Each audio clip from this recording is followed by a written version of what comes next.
এক জঙ্গলে এক নেকড়ে বাঘ ছিল। একদিন মাংস খেতে গিয়ে তার গলায় মাংসের হাড় আটকে গেল।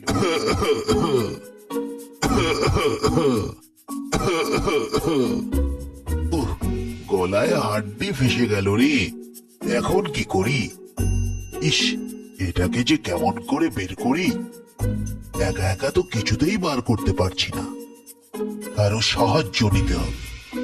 একটু খুঁজে দেখি, যদি কাউকে খুঁজে পাই তাকে বলবো বের করে দিতে। নেকড়ে জঙ্গলের মাঝের রাস্তা দিয়ে চলতে শুরু করলো। কিছু দূর যাওয়ার পর নেকড়ে একটা ছোট্ট খরগোশের দেখা পেল। সে খরগোশকে বলল, ভাই, একটু সাহায্য করবে? হ্যাঁ, আসলে আমার গলায় একটা হাড্ডি ফেসে গেছে, কিছুতেই বের হচ্ছে না। একটু বের করে দাও না ভাই। আমি আর তোমাকে সাহায্য? ভুলে গেছো সেদিন তুমি আমাকে মারতে চেয়েছিলে? তোমাকে কোনো বিশ্বাস নেই, এটাও তোমার কোনো বাহানা হবে। না বাবা না, আমি তোমাকে কোনো সাহায্য করব না। নেকড়ে সেখান থেকে চলে গেল।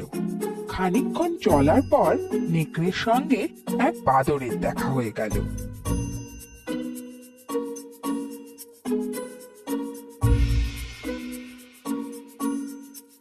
ও বাদর ভাই, তোমার একটু সাহায্য প্রয়োজন। তুমি তো আমার পুরনো বন্ধু। বন্ধু, আমার গলায় একটা হাড্ডি ফেসে গেছে, ভীষণ ব্যথা করছে। তোমার তো লম্বা হাত, একটু বের করে দাও না ভাই।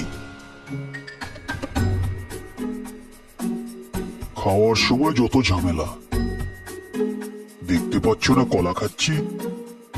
এখন আর বিরক্ত করো না, যাও তো বাপু এখান থেকে।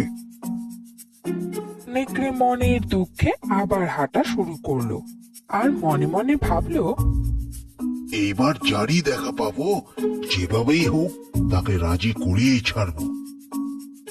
হাঁটতে হাঁটতে নেকড়ে নদীর তীরে এসে পৌঁছলো।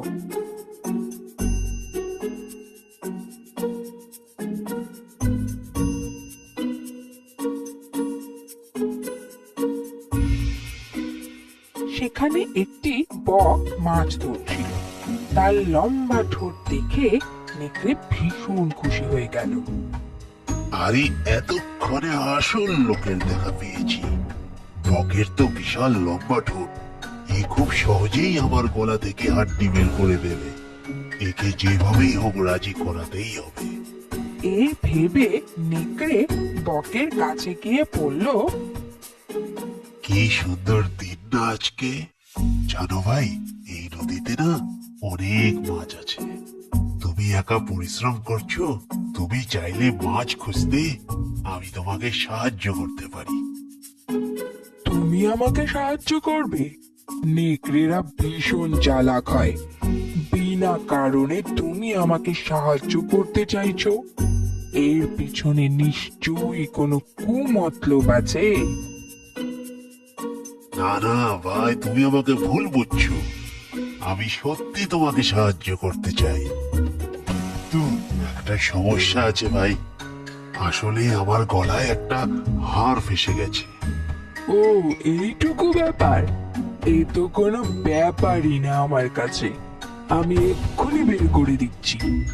বক তার লম্বা ঠোঁট নেকড়ের গলায় ঢুকিয়ে গলা থেকে হাড় বের করে আনলো।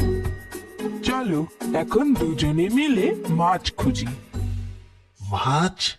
আরে বোকা বক, আমার গলায় মুখ ঢুকিয়ে হাড় বের করে আনলি? তুই যে এখনো বেঁচে আছিস এটাই অনেক।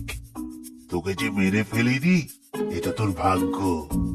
এখন এখান থেকে ভেগে যা, নাইলে আজ তোকে আর বাড়ি ফিরতে হবে না। বক ভয় পেয়ে সেখান থেকে উড়ে চলে গেল।